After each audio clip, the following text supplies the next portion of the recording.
باللہ من الشیطان الرجیم بسم اللہ الرحمن الرحیم۔ حضور علیہ الصلوۃ والسلام کا ارشاد گرامی ہے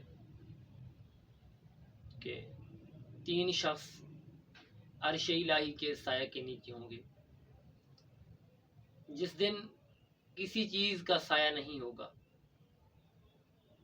تو وہ کون شخص ہوں گے جو عرش الہی کے سایہ کے نیچے ہوں گے؟ ایک شخص وہ ہوگا جو مصیبت زدہ کے مصیبت کے وقت دوسروں کے کام آئے گا، وہ عرش الہی کے سائے کے نیچے ہوگا۔ دوسرا شخص وہ ہوگا جو میری سنت کو زندہ کرے گا، وہ عرش الہی کے سایہ کے نیچے ہوگا۔